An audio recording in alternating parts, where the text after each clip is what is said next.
So welcome everybody. My name is James Hall. I'm one of the global CTOs working for Hewlett Packard Enterprise. I'm helping TD SYNNEX with some partner enablement here. So we've covered the GreenLake cloud platform.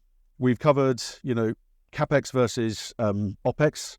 We've talked about subscription versus consumption.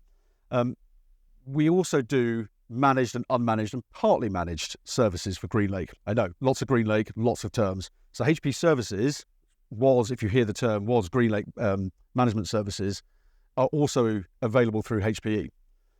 We also announced something called PCE, so Private Cloud Enterprise Edition and Private Cloud Business Edition.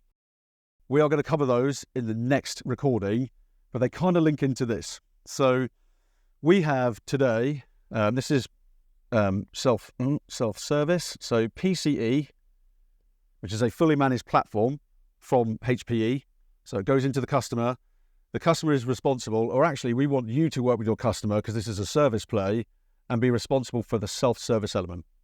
So we manage everything up to the hypervisor. You work with the customer to define what their catalog looks like. And if they kind of think, what do you mean by that? If they're using the public cloud, today they'll have standard operating system builds. They might have application blueprints. They might have container blueprints. That's that element of the self-service.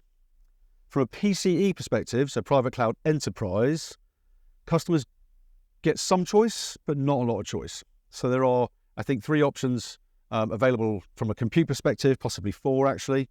You get networking switches where we provide those, so you don't really get a choice there, and we provide storage. And typically, these are going to be large, so mid-enterprise and up, so maybe 100 to 200 terabytes starting.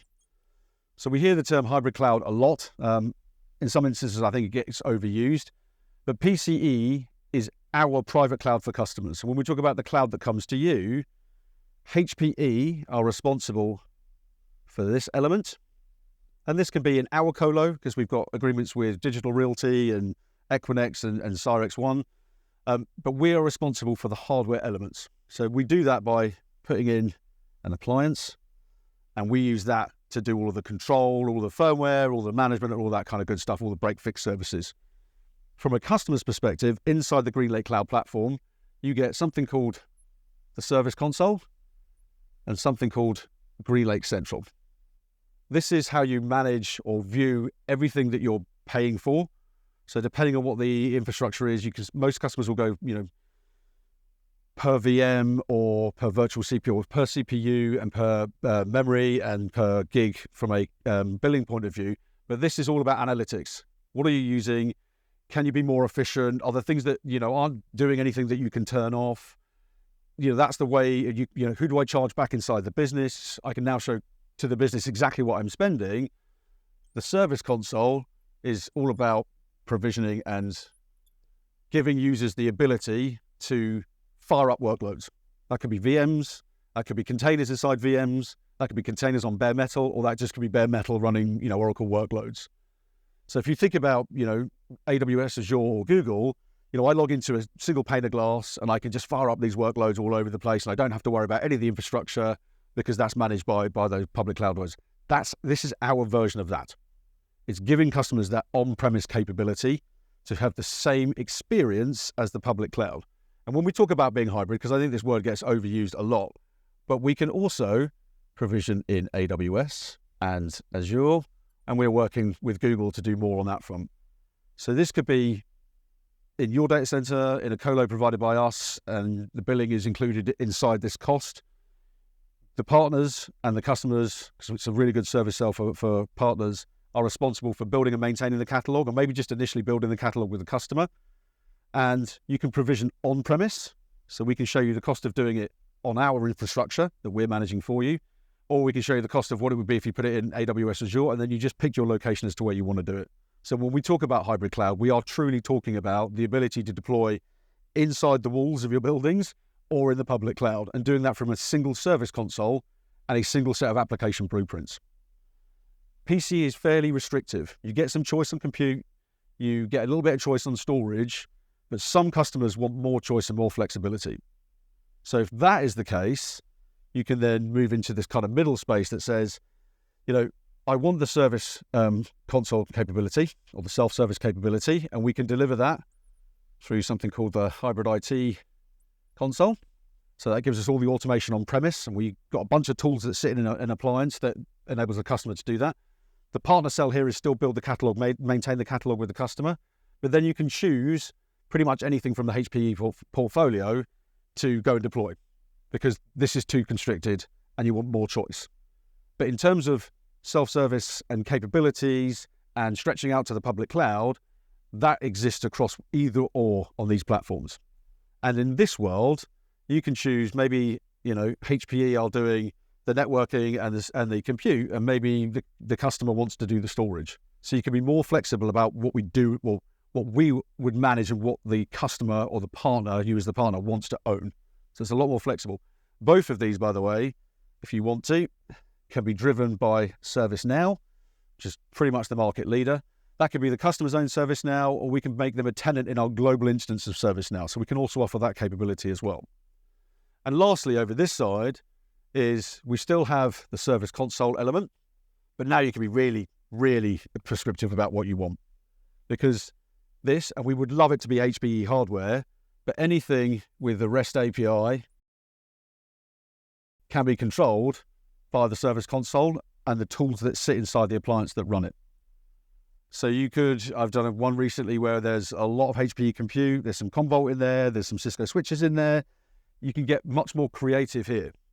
So this is kind of a la carte, so HP services could be a bit more a la carte, and we do that by going through something called a RACI, which is almost a tick list that says, you do that, I'm going to do this, you do this, I want to do that. This is very prescriptive, and then you can get completely off the board and do, I'm not going to say anything you like, within reason, most of the things that you want to do. And this is really consulting driven, so AMPS, as we would call it today. So fully managed by HPE, service console and catalog, your responsibility with the customer.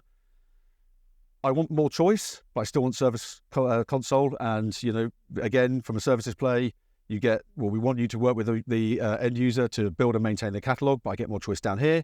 And I can go to HP Services, which was known as GreenLake Managed Services, sit with the customer, go through the RACI and decide or what responsibility we have versus what the customer has versus maybe what the partner has, right? So you might want to do some of this stuff yourself. And then we have pretty much an open, not 100% open. We can connect to everything and automate pretty much anything. But in terms of the services, they will be limited to what we can do in the RACI. So prescriptive, more choice, pretty much open, but from a services point of view, aka what would we manage, comes back down to the RACI. So, and I think a lot of organizations don't realize, well, certainly a lot of our customers and partners don't realize that we do the fully managed. We have a lot of workload optimized platforms. So we have VDI with Citrix and VMware. We have a database for SQL and Oracle. We have SAP. We have machine learning and AI. All of those, and there's about another 10 of those, also are part of the managed service. So again, managed VDI, we do everything up to the hypervisor. You work with the customer in order to build and maintain images and patch images. Database, we can provision anything from an Oracle RAC configuration to a complex SQL configuration. But these are all the managed pieces. Again, if you want this capability, and I have a customer today that wants this element, but wants to choose what it goes on, which actually they're going to go down the DHCI route, we can then work to go and do that with HP services using the RACI. So depending on what the customer needs, depending on what the customer wants, I'm not going to say we can do everything, but we can have a very, very grown-up conversation through you with the customers to say, hey, let's understand the requirements, let's understand what's going to be the best fit. One thing I will say is we are not a DXC, we are not a Wipro, we are not a TCS. We are a workload optimized platform company that can deliver fully managed, partially managed, very flexible, but not everything. And these two, so we talked about this is managed. We are going to talk about this versus this, because this was announced in June this year, in the next recording. Should be my last for this session. So it's a very busy whiteboard. I appreciate that. And I'm going to reiterate, fully managed up to hypervisor, some choice. Could be fully managed or partially managed up to hypervisor, but still has self-service capability. This is your public cloud experience with the self-service piece. And to a certain extent, a lot of flexibility, but still ruled by the RACI that we have today, the things that we can and can't do. And we do all this remotely. So what I haven't put on here is, we have 4 appliances, we have OpsRamp in there, we have Morpheus in there. And that enables us through our 3 large locations around the globe for us to remotely do what we need to do for our customers in these different environments. Maybe not this one, because a lot of customers that go down this route may not necessarily do that. They just want the automation and the self-service capability, and they're going to do it themselves, but it depends. What I would say is this tends to be mid-enterprise and up. This technically is probably going to be very similar, but could also go to kind of, if you think about SMB, maybe the B, and this tends to be mid-enterprise or enterprise because it's more complex. And they've got very complicated environments and a lot of third-party stuff in there that's not HPE. So I hope that was useful just to talk about the kind of managed and unmanaged. I'll see you for the next recording or the next Lightboard where we're going to talk about PCE versus PCBE. And hopefully we'll put some light around where you position and why you position each. My name is James Hall. Thank you and happy selling.